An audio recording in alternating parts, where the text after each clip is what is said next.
Astaghfirullah. Bismillahirrahmanirrahim. Assalamualaikum warahmatullahi wabarakatuh.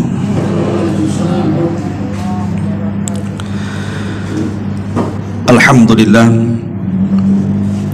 wassalatu wassalamu ala rasulillah wa ala alihi wa sahbihi wa mawalah wa la hawla wa la quwata illa billahi wa ba'du. Alhamdulillah, segala puja dan puji hanya milik Allah subhanahu wa ta'ala. Salawat dan juga salam tetap kita hadiahkan kepada Rasul kita Nabi besar Muhammad sallallahu alaihi wa ala alihi wasallam. Kemarin saya dapat WA, Ustaz tolong pembahasan di besok pagi ini nasihat untuk para suami, gitu WA-nya. Jadi ini nembak saya kan suami juga.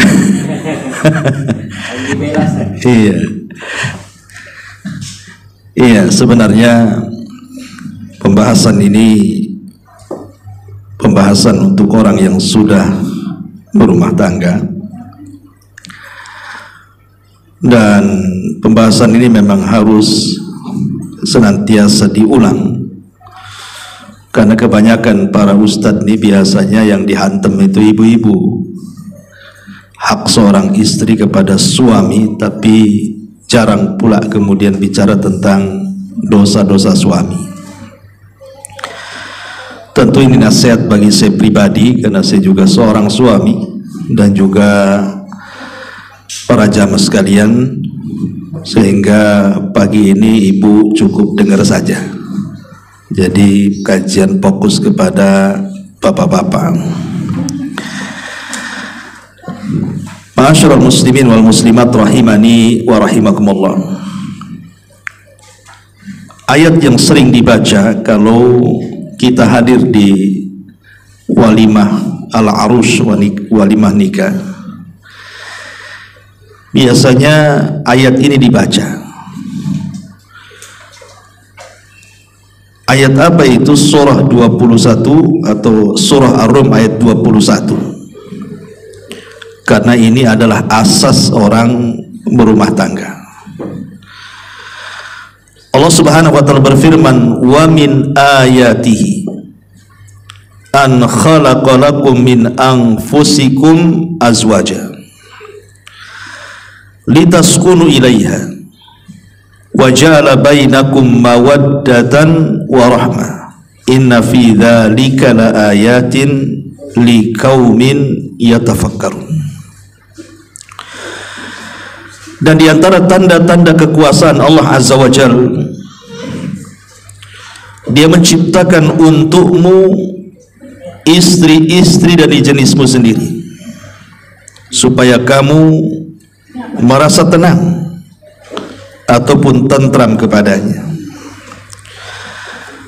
Kemudian dijadikan di antara dirimu rasa cinta dan kasih sayang.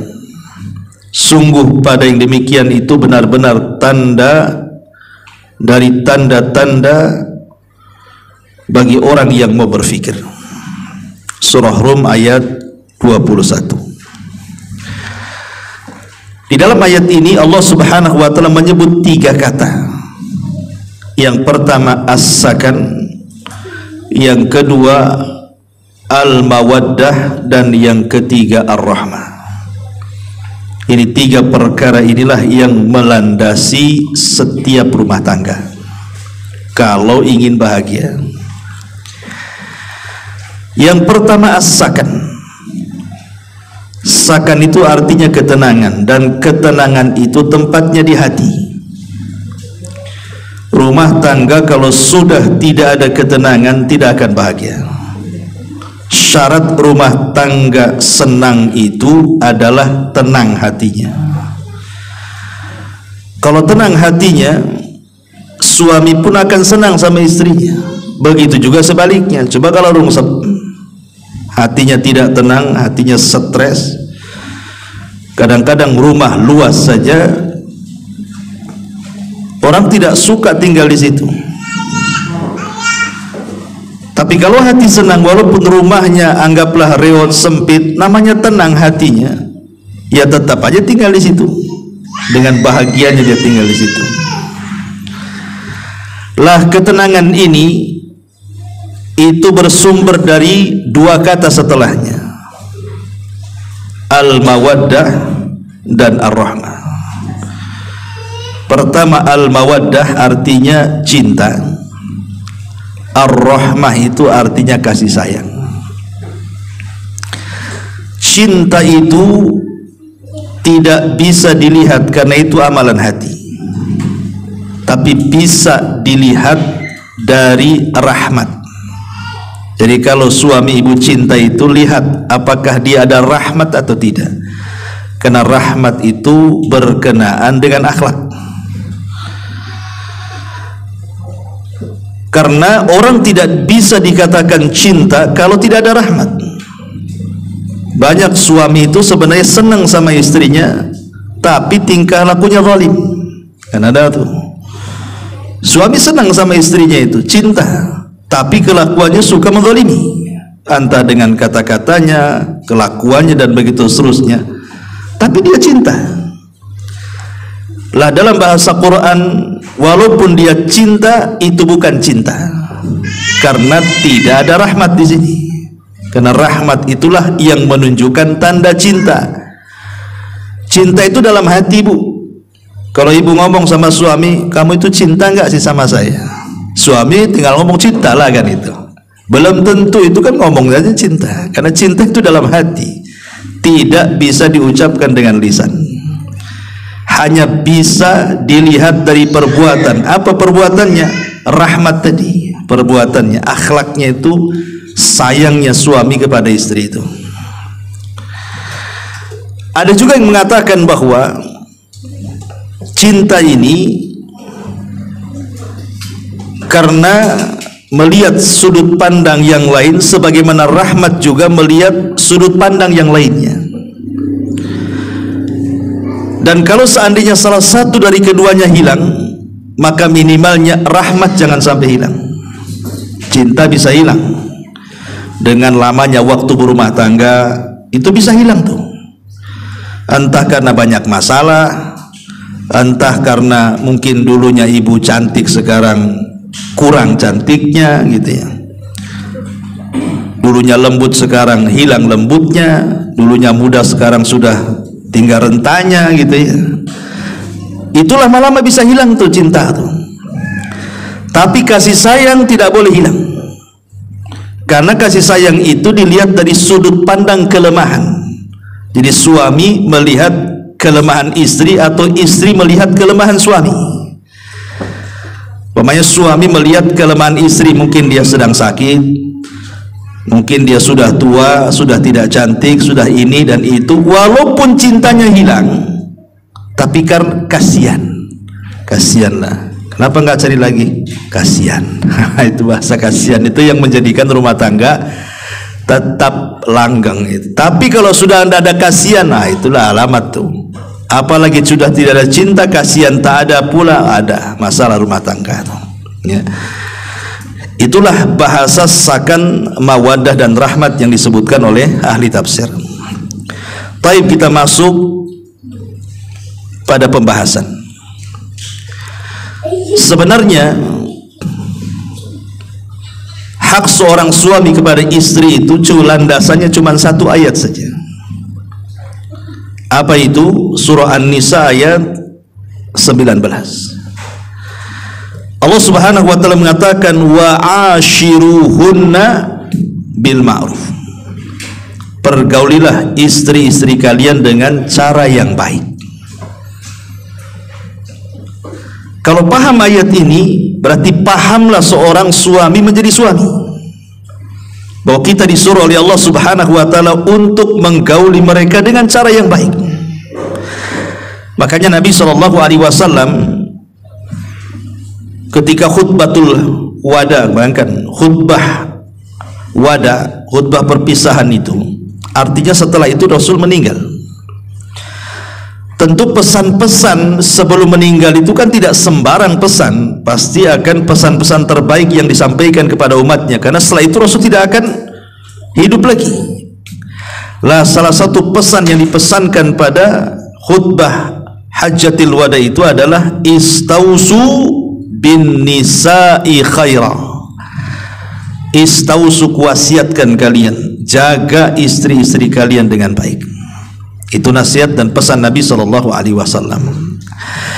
Saya akan sebutkan beberapa poin yang berkaitan dengan kalimat wa ashiruhunna bil ma'ruf, dan ini bagian daripada hak suami kepada istri. Baru nanti kita cerita tentang dosa-dosa suami. Termasuk minal mu'ashirina bil ma'ruf, termasuk dari seorang suami itu mempergauli istri dengan baik, yang pertama adalah al-kalamu at-tayyibatu.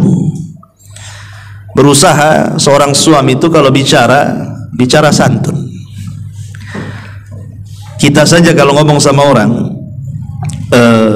sebelum bicara sudah senyum, kemudian ketika bicara ditata pula rapi bicaranya, kemudian memperhatikan perasaan orang, apakah kalau saya bicara tersinggung atau tidak. Kemudian juga betul-betul bahasanya itu halus, lembut, tidak melengking gitu ya, tidak melotot dan lain sebagainya. Itu orang yang diajak bicara senang tuh. Itu kepada orang lain kan itu. Apalagi kepada istri, ya tentu lebih senang lagi lah istri diperlakukan seperti itu. Karena hari-hari mereka sudah stres gitu ya, udah capek masak, capek ngepel, capek ngurus anak, udah capek. Kita buat capek pula dengan kata-kata kita. Kan itu namanya kuadrat capeknya Bu ya. Capek badan, capek pikiran. Bahasa ibu-ibu, kalau badan bisa tidur selesai Ustaz, tapi kalau pikiran capek, ditidurkan pun tak tidur-tidur katanya. Kan itu ya. Dan itu yang pertama. Dan ucapan yang baik ini kan sedekah. Kata Nabi SAW, al-kalimatut thayyibatu sadaqatun. Kalimat yang baik ini adalah sedekah. Kemudian yang kedua, an yajlisa ma'aha aktsar min ghairihi. Kalau bisa seorang suami itu sesibuk apapun lah, sesibuk apapun, bekerja dimanapun, kalau ada waktu itu duduklah bersama keluarga, duduk sama istrinya, berkecengkrama, ngobrol tangalul ngidul, dengerin aja lah istri itu cerita. Kadang istri itu kan kadang kalau cerita bisa diulang-ulang 1000 kali tuh. Kadang itu lagi, nggak apa-apa, dengerin aja, ya, nggak usah bosan-bosan, karena memang itulah memori dia di situ. Nah, kebanyakan termasuk aib bagi seorang suami itu, dia bisa berjam-jam loh ngobrol dengan kawan bisnisnya, dengan koleganya, dengan kawan baiknya, ke warung sana, ke warung sini, ngopi sana, ngopi sini, ngobrol sana, ngobrol sini. Bisa dia lama di situ. Satu hari dia bisa dia. Tapi ya duduk sama istri tidak bisa pula dia. Nah, ini kan aib seperti ini. Ya. Makanya kalau bisa diluangkan waktu, entah seminggu sekali itu ngobrol di mana, duduk di mana, ngajak makan kemana, kan enak tuh kan. Nah, ini juga termasuk minal mu'ashirin bil ma'ruf. Kemudian yang ketiga, an yatazayyana laha. Yatazayyana laha. Seorang suami pun harus tampil tampan lah. Masa suruh istri saja yang cantik. Kadang ada seorang suami itu kan tidak perlu dengan penampilan tuh. Kadang-kadang pakai kaos itu seminggu baru ganti. Kan masalah tuh. Ya. Jadi seorang suami pun tidak perlu harus ditegur istrinya. Bang, rambut dah gondrong, cukur. Nggak perlu nunggu perintah kan. Kita paham diri lah. Ya. Karena bagaimanapun hak dan kewajiban itu kan sama antara istri kepada suami ataupun suami kepada istri. Walahunna mithlu ladzi alaihinna bil ma'ruf, kata Allah. Jadi kewajiban itu sama. Jadi kalau kita menuntut istri cantik, ya suami pun harus berusaha untuk tampan kan itu di hadapan istrinya. Enggak, masalahnya begini Ustaz, ini kalau saya dan istri curiga nih. Bang, mau kemana bang? Enggak biasanya katanya kan. Ma'asyiral muslimin wal muslimat rahimani wa rahimakumullah. Ini yang ketiga. Yang keempat, an yusallim idza dakhala al-bait. Biasakan suami dari manapun datang, kalau masuk rumah itu ucapkan salam, supaya tidak ada setan masuk. Ya, baca basmalah, bismillah, assalamualaikum. Ustaz, ada orang, nggak apa-apa, malaikat jawab kok. Apa masalahnya? Malaikat yang jawab salam kita. Ucapkan salam. Ya, jangan main masuk keluar, karena ini akan mengakibatkan setan akan masuk nanti ke rumah kita. Karena mengucapkan salam itu sama dengan mendoakan keselamatan kepada keluarga. Jadi kalau kita mengucapkan assalamualaikum, maknanya kita meminta kepada Allah bahwa keluarga kita itu diselamatkan. Kan luar biasa, ya. Jadi biasakan mengucapkan salam juga. Kemudian yang ke nomor 5, an yahtarim ahlaha. Usahakan hormati keluarga daripada istri. Tapi kalau sudah lama, biasanya yang sudah berakal, sudah lama menikah, sudah berumur, biasanya bisalah menghargai dan menghormati keluarga pasangan itu. Biasanya pengantin baru nih, biasanya anak-anak muda yang semangatnya masih tinggi, emosinya masih meluap-luap, itu kadang-kadang begitu. Dia tidak menghargai keluarga istrinya. Dia tidak paham bahwa istri yang dinikahinya itu dibesarkan oleh keluarganya. Bayangkan dikasih makan, dikasih pendidikan yang layak, dikasih tempat yang layak, kemudian kita ambil dari keluarganya, kemudian kita tidak berterima kasih, akalnya di mana? Makanya harus hormati keluarga istri juga, karena sudah membesarkan dia. Sudah besar kita ambil pula kan gitu ya. Tiba-tiba kita tidak menghargai dia. Aduh, memang ini ya. Jadi hormati keluarga istri juga. Kemudian juga yang keenam, ay an yar'aha idza maridat. Dan kalau seandainya istri itu mungkin lagi sakit, lagi tidak enak badan, rawat gitu ya, dirawat. Utsman bin Affan radhiyallahu anhu, kenapa dia tidak ikut perang Badar? Utsman bin Affan itu kan tidak ikut perang Badar, padahal perang Badar itu perang penentu tuh, kekalahan dan kemenangan tuh. Sampai-sampai pahala orang yang perang Badar itu, kata Rasulullah, i'malu ma syi'tum faqad ghafarallahu lakum. Lakukan sesuka kalian, kata Rasul. Maksudnya bagi orang-orang yang ikut perang Badar, karena Allah sudah mengampuni dosa-dosa kalian. Lah Utsman ditolak oleh Rasul, tidak boleh perang Badar. Kenapa? Karena ketika itu istrinya sakit, Ruqayyah. Nabi minta kepada Utsman, rawat istrimu, tidak apa-apa, engkau tidak usah ikut perang Badar, engkau akan dapat bagiannya, tapi rawat istrimu. Makanya ketika terjadi perang Badar, kemudian pulang, Rasul mendapatkan kemenangan. Memang Allah takdirkan Ruqayyah tidak lama hidupnya. Utsman sudah berusaha merawatnya, tetapi juga usianya tidak lama. Akhirnya kemudian meninggal dunia sepulangnya Rasul dari perang Badar. Syahidnya adalah Rasul memerintahkan Utsman untuk merawat istrinya kan. Maka ini juga sebuah minal mu'asyirin bil ma'ruf, di mana seorang suami berbuat baik kepada istri itu salah satunya adalah merawat istri saat kondisi lemah, kondisi sakit. Ya, sebagaimana Utsman bin Affan radhiyallahu anhu. Ini yang nomor 6. Yang nomor 7, an yusa'idaha fi hali muskilatiha. Menolong mereka di waktu-waktu mereka sedang mengalami kesulitan. Terkadang ada waktu-waktu istri kan lagi sulit Pak ya, seumpamanya lagi hamil ya kan, itu kan sulit tuh, jalan susah, tidur susah kan, itu masih juga dibebani, kau nyapu, kau ngepel, kau masak, nanti keguguran baru tahu ya. Ataupun ketika sedang melahirkan, ini istrinya sedang meregang nyawa, suaminya tah kemana-mana kan, itu minimalnya ada di sampingnya, ngasih semangat ya kan, ngasih motivasi dan begitu seterusnya, karena itu memang butuh motivasi orang-orang yang seperti itu ya. Ataupun ketika mungkin sudah lahir anaknya masih kecil, itu kan banyak yang diurus tuh. Nah, ini juga harus dipahami oleh para suami. Kemudian juga yang nomor 8, an yasbir 'alaiha 'ala kusulil fitri. Nah, ini penting. Suami itu harus sabar kepada istri karena ada kekurangan-kekurangan fitrah yang ada pada istri dan itu tidak ada pada suami. Ingat, wanita itu ada kekurangan.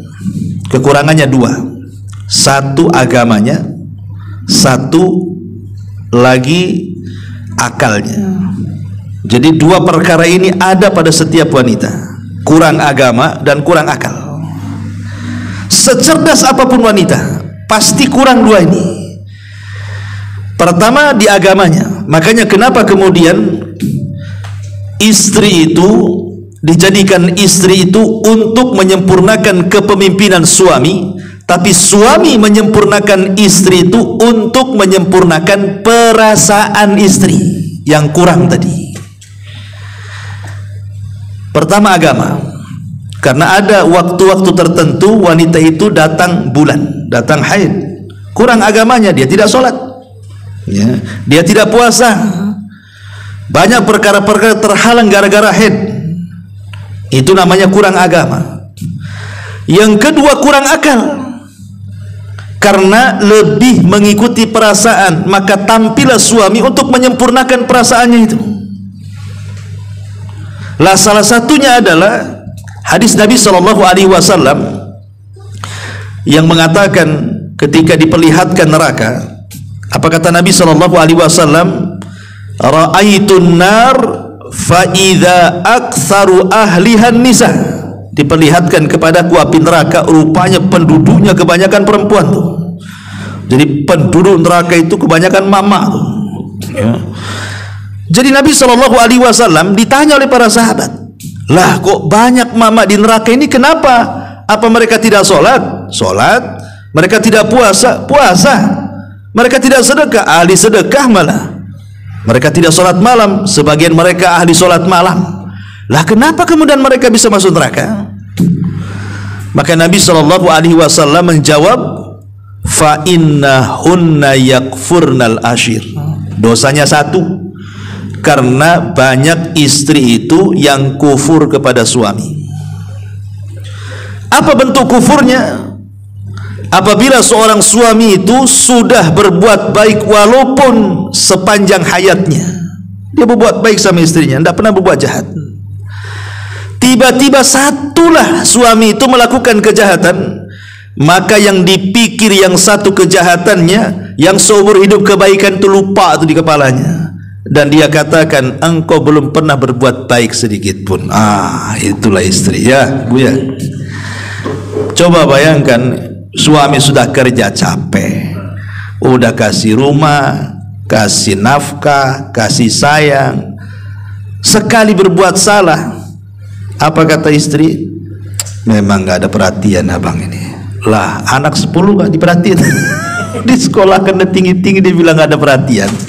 Nah, itulah kekurangannya lah, karena suami tahu ini kekurangan istri. Harus sabar, harus sabar. Kalau tidak sabar, jadi bukan hanya perang Ukraina Rusia saja, bisa masuk ke rumah tuh, ya.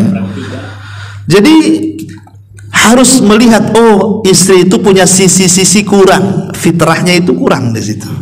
Jadi kalau dia ngomong begitu, ya biarkan saja. Memang itu sisi kekurangannya di situ. Nggak usah ditanggapi. Kalau istri, abang ini gak ada perhatian, kurang sayang, kurang ini, biarin saja. Masuk telinga kanan, kalau bisa jangan masuk keluar dari telinga kiri, pentalkan lagi. Pentalkan aja. Dan itu memang kekurangan dia di situ. Ya, makanya harus sabar di sini ya. Makanya ini yang ke-8, an yasbir alaiha, sabar menghadapi istri karena ada kusurul fitri, ada kekurangan fitrah wanita itu. Ya, ini juga yang ke-8. Kemudian yang ke-9, an yaj'alaha tash'uru bil aman. Ini juga tidak kalah pentingnya. Hendaklah seorang suami itu harus menjadi orang yang bisa memberikan keamanan kepada pasangannya. Jadi suami itu harus memberikan keamanan kepada pasangannya. Karena banyak orang yang berumah tangga itu istri dalam tekanan, istri itu dalam ketakutan, karena sedikit-sedikit suami mengancam dia, ku ceraikan kamu, aku kawin lagi, awas kamu, keluar kamu, macam-macam kan. Kalau ada masalah sedikit itu aja yang keluar tuh, kupukul kamu, macam-macam. Itu bukan seorang suami. Suami itu harus memberikan keamanan. Ya. Bagaimana istri itu merasa aman di rumahnya dengan adanya kita? Karena siapa lagi yang diharapkan istri dalam rumah itu? Dia hanya bersandar kepada kita. Dia merasa hilang takutnya itu karena ada kita. Lalu kita pula nakut-nakuti dia. Cemana pula ini? Jadi jangan sampai menakut-nakuti istri dengan cara seperti itu. Karena banyak sekali masalah sedikit itu pula ancamannya. Awas ya kamu. Ya, macam-macam. Ini juga yang nomor ke-9. Yang nomor 10, an yamna'a min ma'siyatillah wa yusibi taqwa. Tetap seorang suami ini kewajiban penting juga, cegah istri itu jangan sampai maksiat. Ini enggak, suami malah ikut-ikut maksiat pula sama istri. Istri baru pulang dari tetangga, kemudian cerita ghibah di tetangga. Suami pula ngompol, itu si Anu ikut enggak tuh katanya. Ngomong apa dia? Kok makin asik rasanya? Ceritakanlah kan itu. Ini kan kurang ajar namanya. Harusnya dilarang, tidak boleh. Kalau kau ke situ masih juga gibah, nggak usah ke situ. Harusnya begitu tegas suami itu. Kemudian juga berwasiat dengan takwa. Berwasiat dengan takwa artinya perbaiki istri itu karena dia adalah wasilah menuju surga. Siapa lagi coba yang bisa dekat dengan kita kecuali istri kita? Tidak ada orang lain. Kalau kita sakit pun, orang temanlah sebaik-baik teman sama kita tuh. Kalau kita sakit, berapalah dia berziarah sama kita tuh, ngunjungi kita itu, nemeni kita. Nggak ada yang nemeni, paling istri juga, nggak ada lagi ya. Kemudian juga yang nomor 11, an yuhsina dzan ilaiha. Berusaha untuk berhusnudzan, tidak boleh buruk sangka kepada istri. Karena ada seorang suami itu mungkin saking cemburunya kepada istri, itu kadang-kadang macam-macam tuh ya, kadang-kadang ya kayak malaikat raqib atid juga tuh. Jadi perhatikan istrinya kemana pergi, sama siapa, ngapain. Ya kita tidak meragukan ada istri yang kurang ajar, ada banyak kan itu, nggak di sini di sana kan itu. Jadi ada istri-istri yang memang sengaja mereka selingkuh itu karena juga gaya hidup. Mungkin dia karena bekerja di luar, kemudian nengok laki-laki lain kok lebih hebat dibandingkan suaminya, akhirnya mulai dari ketertarikan, dan itu khianat, tidak boleh ya. Kita tidak syak lagi ada wanita-wanita seperti itu, tetapi hukum asal seorang suami pun harus berhusnudzon kepada istrinya. Pemanya istrinya mau keluar, bang saya izin mau ke tetangga, ya nggak masalah, silahkan kan itu, kita berhusnudzon saja, jangan kemudian suudzon. Kemudian juga yang nomor 12, an yahfad haibataha amaman nas. Seorang suami juga harus paham istri itu punya wibawa, jaga wibawanya. Terkadang ada seorang suami itu yang tidak pernah menjaga wibawa istrinya, marah di depan orang. Ini kan lagi makan di warung makan, tiba-tiba emosi sedikit, marah pula ditumpahkan di situ. Loh, manusia melihat dia.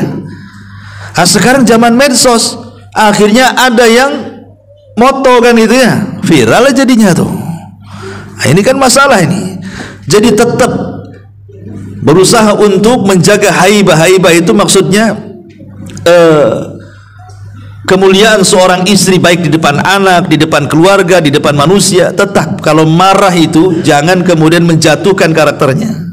Ada sisi-sisi haibah yang harus dijaga oleh seorang suami. Kemudian juga yang nomor 13, an yu'amal atau an yu'amila alla yu'amila kal amati awil khadimati. Jangan sampai seorang suami itu memperlakukan istri seperti budak ataupun seperti pembantu. Dia istri kita ya, bukan pembantu kita, bukan pula dia budak kita. Dia istri kita. Dia pakaian kita sebagaimana kita juga pakaian dia. Jadi jangan kemudian membebankan sesuatu yang dia tidak sanggup dibebankan, kita bebankan pula sama dia. Pamannya, ini rumah bocor kok nggak naik tuh, menurut atap tuh. Gimana cerita? Istri suruh naik ke atap, suruh pasang itu spanduk itu, atau nempel yang bocor, itu kan bukan tugasnya istri. Ya, itu tidak mampu lah. Itu tugasnya laki-laki. Jadi ada tugas-tugas yang tidak bisa dilakukan istri, jangan pula kemudian dibebankan sama dia. karena dia bukan pembantu, bukan tukang, bukan apa-apa kan itu.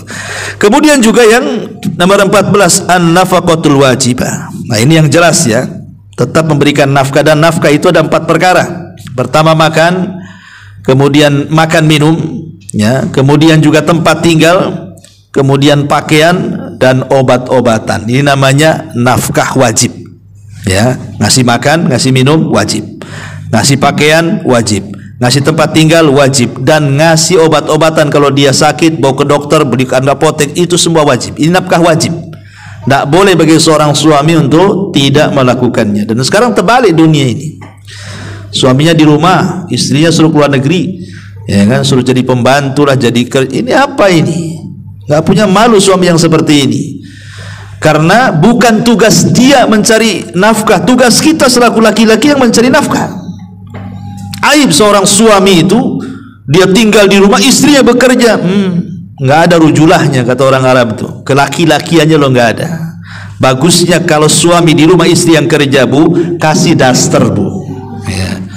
Kasih daster, kasih jilbab, pakai bang, kau ini bukan laki-laki gitu ya, kau ini perempuan ya. Ini juga yang nomor 14. Yang nomor 15, an yusakkinaha bil baitillahi. Hendaklah seorang suami pun harus memberikan tempat yang layak ya. Tidak harus rumah sendiri gitu ya. Ya minimal sewalah, tapi yang layak gitu. Jangan asal-asalan. Jangan kemudian kita sewa kebun, beli tenda di situ. Itu mau kemah namanya. Yang layak kasih tempat tinggal itu. Yang layak, bukan yang tidak layak. Ini juga termasuk muasyarah bil ma'ruf. Kemudian yang nomor berapa ini? Nomor 16. An yudhahikaha. Hendaklah juga seorang suami itu harus pandai mencandai, tertawa. Loh, kita bisa tertawa di depan kawan-kawan. Kadang-kadang terbahak-bahak, kadang 1 kilo kedengaran ketawa kita ini. Tapi kalau pulang ke rumah, diam. Tidak ada bicara, tidak ada senyum, tidak bisa buat tertawa keluarga. Ini aneh orang kayak gini. Ini namanya memutarbalikan ini, ya, memutarbalikan hak dan kewajiban. Kemudian juga yang nomor 17, an yasma'a ra'yaha wa illam ya'khudha. Berusaha untuk mendengar pendapatnya walaupun tidak suka dengan pendapatnya. Pemanya rapat sama istri, gimana? Dengerin aja lah. Ya. Walaupun kita nggak ngambil pendapatnya, tapi hargai pendapatnya. Kan kebanyakan suami ini kalau ngajak rapat sama istri ya, nanti sudah kesepakatan tuh, nanti suami yang melanggar kan itu bu ya. Gimana bang ini, kita ada sepakat kok untuk tidak sepakat pula katanya. Kan itu ya. Jadi tetap kita dengar pendapatnya walaupun tidak mengambil pendapatnya, karena menghargai pendapat istri itu adalah salah satu dari min mu'asyirati bil ma'ruf. Kemudian juga yang nomor 19, an yura'i mas'alatad din. Hendaklah memperhatikan masalah agama. Jadi seorang suami tidak bisa diam saja, tetap nyuruh istrinya juga belajar. Tapi di Batam ini aneh, kalau saya lebih banyak ikuti kajian-kajian itu umahat aja yang ngaji, bapak-bapaknya tak ada. Oh enggak Ustadz, karena ibu-ibu itu banyak nganggur, makanya bisalah pagi ngaji, siang ngaji, sore ngaji. Mungkin bapak-bapak itu malam, enggak juga, malam juga tak hadir orang tuh. Gitu kan itu. Jadi memang enggak bisa, harus balance juga lah. Suami belajar agama, nyuruh istri juga harus belajar agama, karena agama ini yang membimbing keduanya. Agama yang membimbing keduanya. Kemudian juga yang nomor 20, an ya'zana bil khuruj ilal masjid. Seorang suami juga tidak boleh melarang istri itu untuk keluar ke masjid. Kalau sudah memenuhi syarat dia ingin ke masjid, silahkan ke masjid ya, jangan dilarang. Termasuk juga an yazura ahlah. Tidak boleh melarang seorang suami istri ziarah ke keluarganya, nelpon keluarganya, ngirim keluarganya, ngobrol dengan keluarganya, datang kepada keluarganya. Tidak boleh ya, tidak boleh melarang. Itu bagian daripada silaturahim ya, tetapi juga harus tahu diri juga, bukan seterusnya kan itu, sekali-kali kan itu. Kemudian juga yang nomor 21 23 Hah? 20? Oh saya kekurangan 20 sekarang. An yasmura fi kulli usbuh. Yasmur itu artinya ya ngajak jalan lah bahasa kitanya ya, mungkin ngajak jalan, ngobrol berdua, entah kemana, entah ke pantai, entah ke apalah bahasanya, mungkin seperti itu yang saya pahami ya. Nah, ini juga penting, kadang-kadang kan ada bahasa-bahasa yang tidak bisa dibicarakan di rumah. Ini kalau kita sudah di rumah mungkin karena terlampau banyak masalah ataupun sibuk dengan pekerjaan rumah, kadang-kadang lupa mau dibicarakan itu, atau kadang-kadang mau dibicarakan gak keluar, berat gitu ya. Tapi kalau keluar berdua, kemudian ke pantai kemana, kadang-kadang unek-unek tuh keluar tuh kadang-kadang tuh ya, mungkin seperti itu. Kemudian juga yang seterusnya, nggak usah pakai angka, alla yaghiba aktsar min 6 ashhur. Tidak boleh suami ini kalau pergi ninggalin istrinya lebih daripada 6 bulan. Pamannya bapak-bapak ini kerja di mana, di perahu atau di manalah di luar negeri, itu tidak boleh lebih daripada 6 bulan. 6 bulan balik ya, kecuali kalau memang ada kesepakatan, istri tahu memang kontraknya 2 tahun mau diapakan dan istri redho kan gitu. Tapi kalau istri tidak redho, kemudian di atas 6 bulan dia minta cerai, itu hak dia. Istri tidak mau nih, saya nggak mau bang pisah dengan abang, apalagi sampai di atas 6 bulan. Kalau abang di atas 6 bulan nggak pulang, saya cerai aja lah, nggak masalah ya, karena memang batas seorang istri ditinggal suami safar itu paling lama 6 bulan, nggak boleh lebih dari 6 bulan kecuali ada kesepakatan ya. Ini juga harus dipahami. Kemudian juga an yahjura alla yahjur idza tasyajar. Jangan mudah kemudian meninggalkan istri begitu saja hanya gara-gara perselisihan. Kadang-kadang suami ini kalau ada masalah les hilang, handphonenya di nonaktifkan, bahkan diblokir, beberapa hari pula tak pulang dia. Nah, ini melampau ini. Kemudian juga alla yakhruj fi waqtil iddah. Kalau memang sedang terjadi perceraian dan itu baru talak pertama, berarti masih keluar masa idahnya ya, masih dalam masa idahnya. Kalau dia wanita yang sedang haid berarti 3 kali sucian, anggaplah 3 bulan ya. Tidak boleh kemudian seorang suami keluar ataupun mengeluarkan istri dari rumah, karena hakikatnya wanita yang masih di masa iddah itu masih istri kita, masih istri tergantung namanya.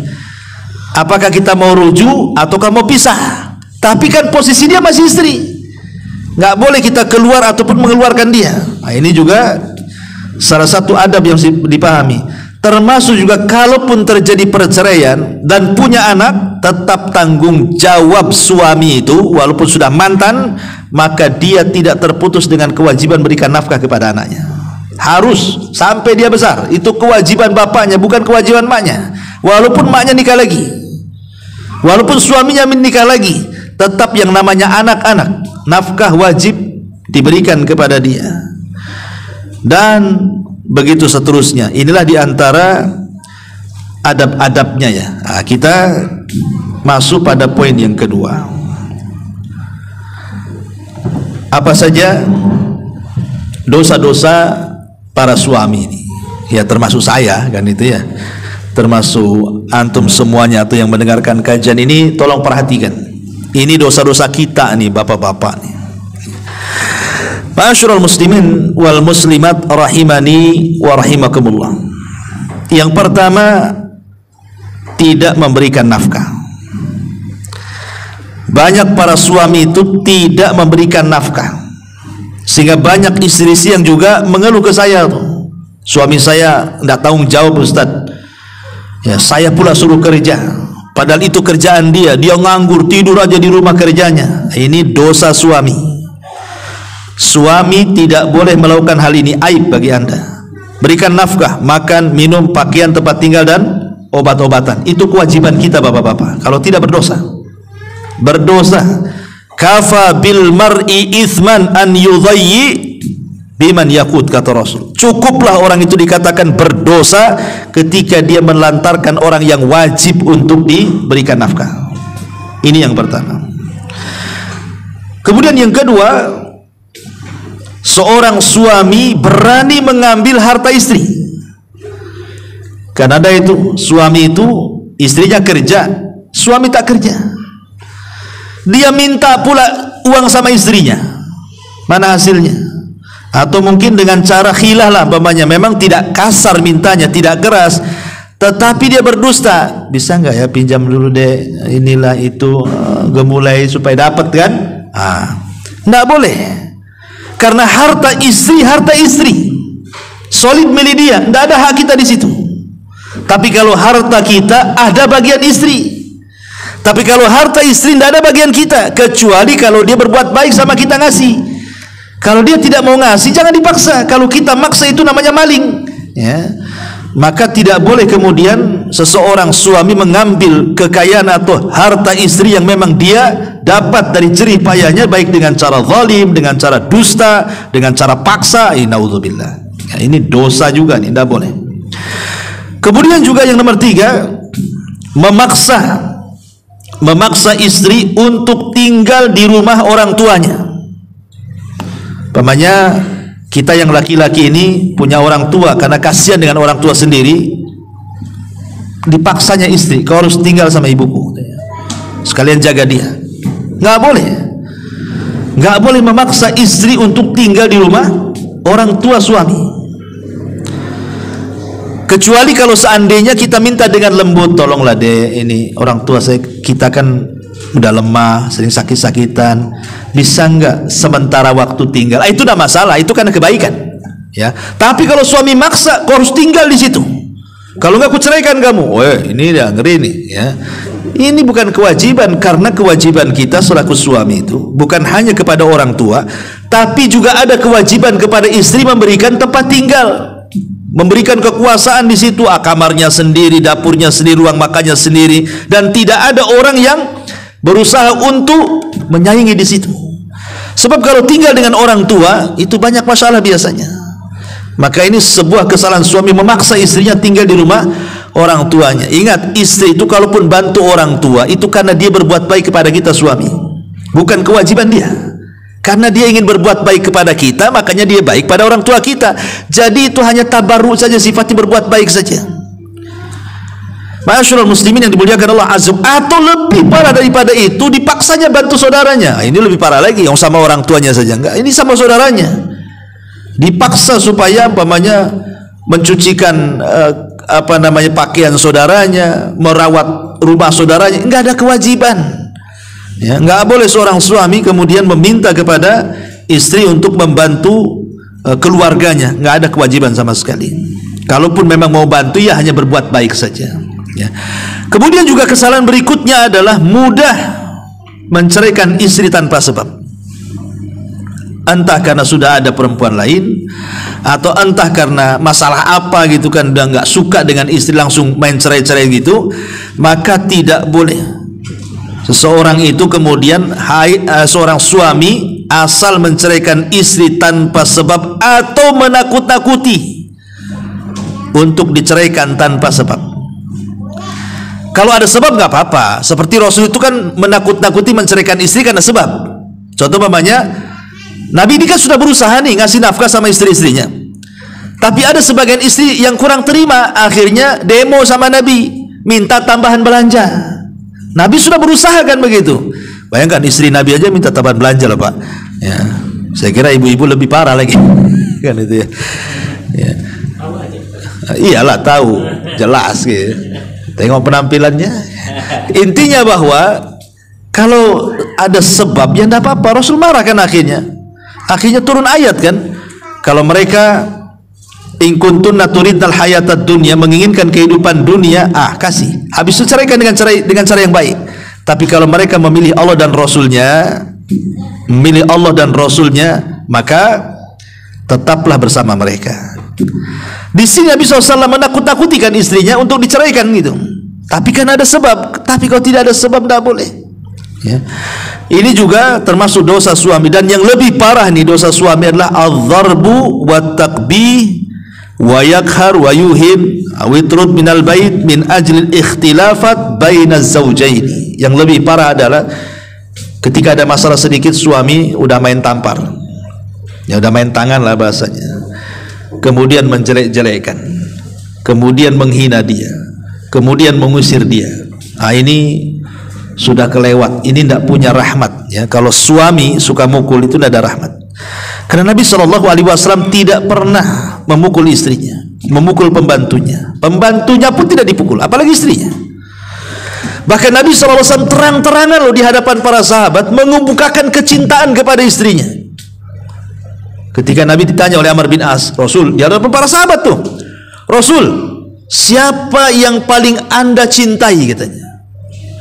Nabi SAW langsung bicara di hadapan para sahabatnya, Aisyah. Oh, langsung lantang gitu. Aisyah, itulah wanita yang saya paling cintai. Depan para sahabat, bayangkan kan? Ya. Coba Bu, pernah bapak-bapak ngomong itu di hadapan waktu makan di warung SSSD kan? Istri saya yang paling saya cintai, ada nggak yang ngomong gitu tuh? Nabi lo ngomong begitu di depan orang. Aisyah yang paling saya cintai. Pokoknya bapak-bapak istrinya namanya Jamilah, Jamilah yang paling saya cintai kan itu. Orang mandang semua, mantap suami ini katanya. Nanti pulang suaminya tuh bang kayak dia tuh, gitu nanti kan. Jadi contoh nanti. Ya. Oh enggak, itu lagi buat konten Ustadz. Itu lain lagi cerita. Jadi intinya bahwa di sini bagaimana Nabi SAW berusaha untuk menghargai, tidak memukul, tidak menjelek-jelekan, tidak memaksa, tidak menghina, tidak mengusir, dan begitu seterusnya. Termasuk dosa suami adalah ya tadi memutus hubungan silaturahim. Diharamkan, kau jangan ngomong sama keluargamu. Kalau kau ngomong, tak kasih lagi, ku hentikan semua nafkahku, umpamanya. Dia nekan seperti itu supaya tidak berhubungan. Tidak boleh. Tidak boleh seorang suami melarang istrinya untuk ngomong dengan keluarganya, ziarah kepada keluarganya, membantu keluarganya. Karena itu namanya menjadikan sebab pemutus silaturahim. Dan Rasul mengatakan la yadkhulul jannah al-qati. Tidak akan masuk surga orang yang suka memutus silaturahim. Kecuali boleh suami melarang. Jadi bapak-bapak boleh melarang istri untuk menelpon keluarganya, untuk ziarah kepada keluarganya kalau keluarganya jahat, kalau keluarganya tidak bagus, kalau keluarganya akhlaknya buruk, nggak usah. Ya nanti masalah tuh. Karena ada gitu ya keluarga-keluarga yang tidak baik, setelah istri menghubungi mereka terpengaruh, akhirnya dia jadi jahat jadinya. Kalau yang seperti ini karena ada hal kan itu ya, makanya kita, kenapa saya larang kamu nelpon, karena keluargamu itu udah bener. Gitu ya. Tapi kalau maksud bener nggak benernya bukan menurut kita, tentu pandangan syariat kan itu. Kemudian juga di antara dosa suami adalah naudzubillah terkadang dalam hal berhubungan suami istri, ya kan? Dia minta di waktu haid, dia meminta di waktu nifas, dia meminta atau maaf ya dengan cara lewat dubur atau dengan cara yang menjijikan dan begitu seterusnya, maka ini tidak boleh. Ya, tidak boleh seorang suami memaksa seperti itu. Karena bagaimanapun dosa besar. Ya. Termasuk juga tidak boleh menceritakan soal rumah tangga sebagaimana istri tidak menceritakan suami, begitu juga sebaliknya. Tidak boleh.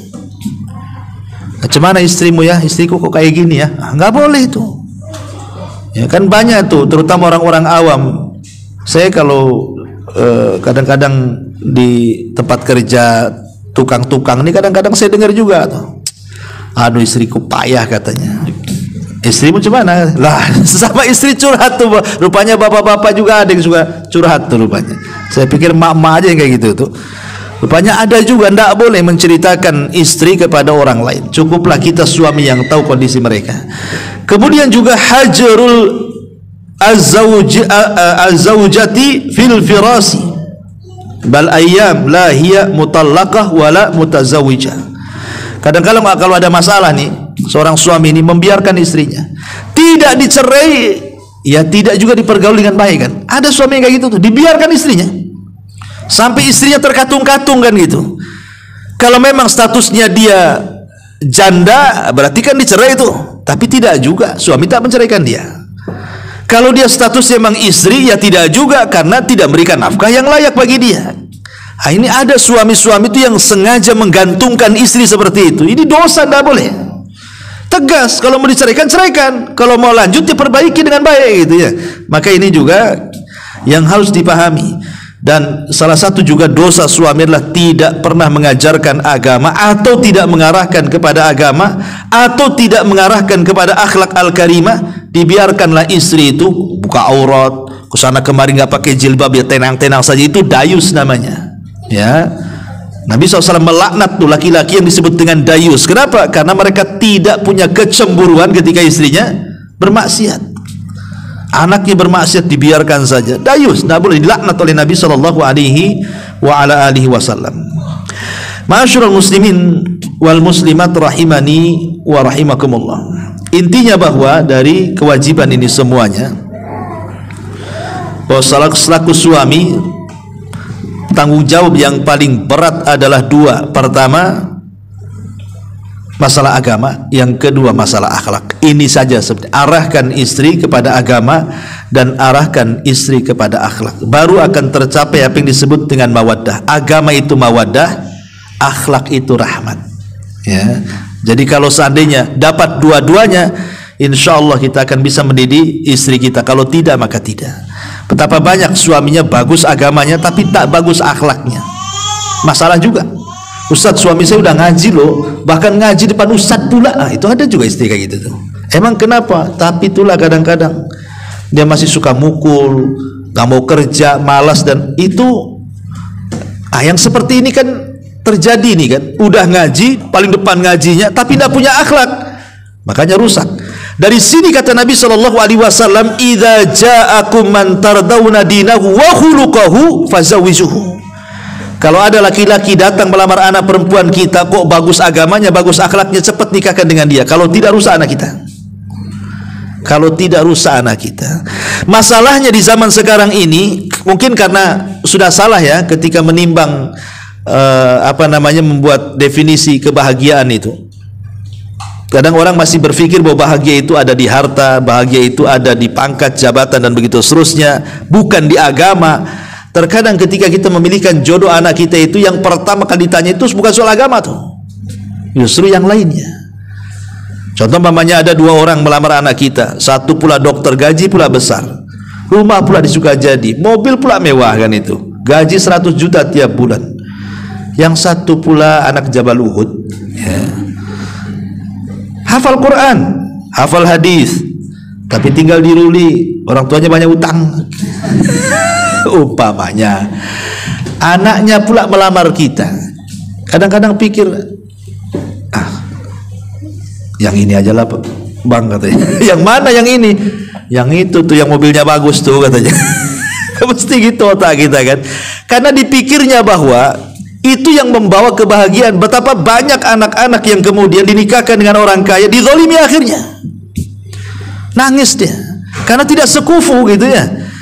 Tapi betapa banyak orang-orang yang dinikahkan dengan yang sesama agamanya, maksudnya kekuatan agamanya sama, kecerdasan agamanya sama, alhamdulillah dapat bahagia. Dan ini juga mempengaruhi keturunan masalahnya.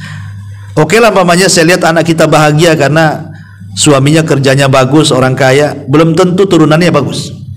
Apakah kita hanya mengharapkan anak kita saja? Tidak, kita kan juga mengharapkan keturunan, cucu kita, cicit kita, cucu cicitnya sampai ke bawah ya. Karena itulah yang mempengaruhi doa-doa mereka yang sampai kepada kita nanti kalau kita sudah jadi kakek, jadi buyut tuh kita butuh dengan mereka. Wallahu alam. Saya kira tidak panjang-panjang ya, karena ini pun ada Pak Edi bilang tadi jam 12 ada mau dipakai tempatnya. Kita buat tanya jawab saja kira-kira 10 menit, baru kita berhenti.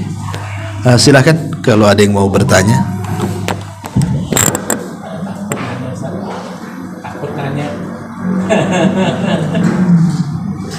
Di sini bebas, di rumah. Mana? Boleh? Ini pakai mic biar dengar. Benar, pakai mic. Bu. Biar bapaknya tahu. Biar dicatat sama bapaknya. Di sini bapaknya ketawa, mawas.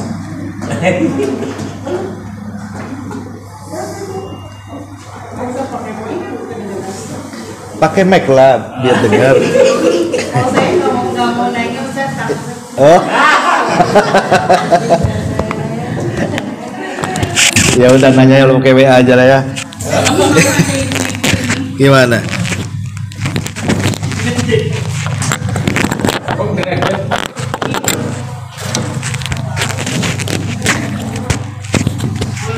Iya, ngomong aja. Assalamualaikum Ustaz. Waalaikumsalam warahmatullahi wabarakatuh. Ingin menanyakan salah satu yang tadi Ustaz katakan bahwa wanita banyak di neraka. Yang Anda tanyakan bagaimana salah satunya dan jabatan tadi tanyakan begini Ustaz. Seseorang wanita itu ada beberapa poin yang pernah berbuat katakan ke suami, tetapi ketika itu dia benar-benar fakir ilmu, seperti itu Ustaz. Dia belum memahami bagaimana ilmu terutama dalam rumah tangga yang mendapat keberkahan dari Allah gitu. Jadi intinya wanita itu belum memahami, gitu kan? Bagaimana menurut Ustaz? Terus yang kedua Ustaz, bagaimana jika seorang suami tidak memberikan nafkah ketika dia lagi umur sakit gitu Ustaz? Bagaimana menurut pendapat Ustaz? Iya. Ustaz? Iya, alhamdulillah. Pertama, sebenarnya dengan dunia medsos sekarang yang mudah diakses, pun kajian-kajian juga banyak gitu ya. Tidak ada uzur orang itu tidak belajar agama sebenarnya. Karena Quran sudah dicetak di mana-mana, hadis dicetak di mana-mana, karya ulama sudah diterjemahkan di mana-mana, siaran-siaran televisi, YouTube semua sudah banyak gitu ya. Artinya kan dia tidak mau belajar agama itu karena kemalasan dia, bukan karena tidak ada wasilah untuk belajar. Malas dia kan. Kalau dia nggak malas pasti belajar, entah lewat YouTube, televisi, lewat buku, lewat macam-macam kan itu. Oke lah itu. Pertanyaannya kan bagaimana kalau dia orang awam? Dikorelasikan dengan hadis bahwa kebanyakan mama itu banyak di neraka gitu karena dosa lisan. Jadi sebenarnya ibu-ibu itu masuk neraka cuma satu, dosa lisan. Lisannya itu harus dijaga. Karena biasanya Nabi SAW itu kalau ditanya soal dosa lisan mesti contohnya mama. Jarang bapak-bapak dicontohkan tuh.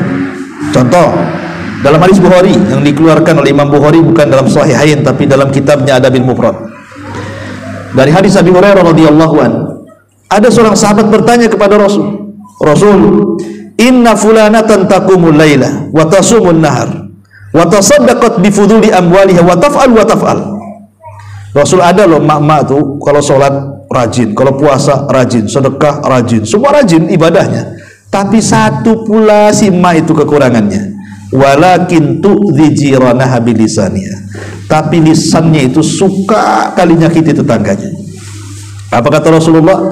La khaira fiha, wanita itu loh tidak ada kebaikannya. Bal hiya min ahlin nar, bahkan dia layak masuk neraka. Coba bayangkan. Dosanya kan satu, dosa lisan tuh. Nyakiti sama tetangga. Itu saja sholat malamnya tidak diterima, sholat ininya sholat sunnahnya, puasa sunnahnya, sedekahnya, kebaikannya. Ini sama tetangga, cemana sama suaminya. Sama tetangganya udah kayak gitu tuh hukumannya. Cemana pula sama suaminya? Lebih parah lagi hukumannya.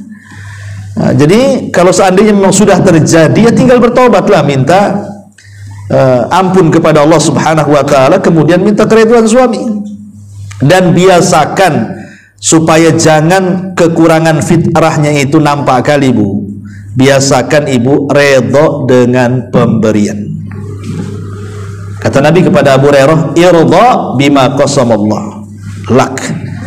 Redholah dengan pemberian Allah kepadamu. Ya, kadang-kadang orang kalau sudah beriman dengan takdir, insya Allah mungkin kata-kata yang buruk itu ngurang lah biasanya. Ya, kalau orang sudah yakin dengan takdir, ya sudah mau diapakan suami saya kayak gini. Yang jelas saya berusaha nasihati. Nah, dia rela dengan takdir. Mungkin sudah takdir Allah. Apalagi kata-katanya gitu saja kan. Ya, dan jangan ngomong kalimat lau seandainya aku tak kawin dengan kamu sudah bahagia. Kata siapa? Ya. Bisa saja kalau saya kawin dengan orang lain lebih sengsara. Nggak ada, ini sudah takdir. Itu ini kalimat setan yang diucap. Tapi katakan kul qaddarallah wa masyafa. Coba saya nggak nikah dengan kamu, saya nikah dengan dia, udah senang hidupnya. Nggak, belum tentu. Belum tentu. Ya. Jadi ini yang pertama ya. Jadi kalau memang orang awam karena keterbatasan ilmu, belajar supaya dia paham. Kemudian yang kedua apa tadi? Kewajiban nafkah suami yang kadang Ya kalau suami sakit, istri yang cari nafkah. Kalau suami sakit, istri yang cari nafkah. Dan istri mendapatkan 2 pahala. Pertama, pahala memberikan sedekah kepada suami. Ya. Itu yang pertama. Yang kedua, dia pun melaksanakan hak dan kewajiban. Yang namanya keluarga ini kadang-kadang ya, kalau suami lagi sehat, istri bisa senang lah. Tapi kalau suami tidak sehat, artinya contoh kisah Nabi Ayub. Siapa yang mencari nafkah? Istrinya. Karena Nabi Ayub terbaring, tidak bisa bangun dari tempat tidurnya. 18 tahun. Istri yang ngasih nafkah. Sampai terakhir ketika orang-orang tahu bahwa dia istrinya Ayub, sampai nyamar loh istrinya Nabi Ayub. Itu orang tidak tahu kalau istrinya Ayub. Tapi lama-lama orang tahu, akhirnya jijik. Karena takut membawa penyakit Ayub dan ditularkan ke yang lainnya. Terpaksa dia potong rambutnya. Dan di zaman itu potong rambut aib. Ya kita tahu bahwa di zaman ibu-ibu masih kecil aja kan, kalau rambut dipotong kan bisa dijual untuk gelung. Di zaman dulu belum ada rambut palsu zaman sekarang kan. Kalau sekarang kan macam-macam rambut palsu, dari rapia pun ada. Ya. Jadi Nabi Ayub marah lah. Kenapa kau potong? Nah, itu dia cerita. Karena susah cari pekerjaan, terpaksa dipotong, dijual. Ya, disangkanya istrinya itu berbuat hal-hal yang tidak baik. Makanya Ayub marah dan bersumpah, kalau aku sembuh ku cambuk kau 100 kali. Ya. Akhirnya betul-betul sembuh. Rupanya niat istrinya baik. Bingung sudah nazar, cemana nyambuknya nih 100 kali. Akhirnya dikumpulkan lidi 100, sekali cambukan aja. Nah, itulah cara nyambuknya. Karena kasihan. Tapi lihat di sini yang cari kerja siapa? Istri. Jadi istri itu boleh mencari kerja dalam kondisi darurat seperti ini. Kalau suaminya sudah stroke, nggak bisa, gitu kan. Terpaksa dia cari nafkah dan dia dapat 2 pahala. Pahala selaku istri dan pahala dia bersedekah kepada suami. Tapi kalau seandainya suami sehat, kemudian ibu suruh kerja, jangan mau. Kalau tak mau, tak makan Ustaz. Gimana pula nih? Ya, itu kewajiban suami. Ya, nasihati, kamu yang cari makan, bukan aku, gitu kan. Jadi itu yang harus dipahami. Kalau memang suami dalam kondisi tertentu tidak bisa bekerja, ya dengan terpaksalah istri cari nafkah. Ya maksudnya cari nafkah yang jelas, yang halal, yang boleh dengan syarat-syaratnya kan. Bukan asal mencari nafkah, karena terbatas seorang wanita mencari nafkah dengan laki-laki mencari nafkah itu beda, geraknya itu beda. Kalau laki-laki kan geraknya banyak, kalau perempuan kan ada syarat-syarat, yang nutup aurat, tidak boleh ikhtilat, ini macam-macam kan. Wallahu a'lam. Ya, saya kira cukup. Subhanahu bihamdika, asyhadu an la ilaha illa anta, astaghfirullah.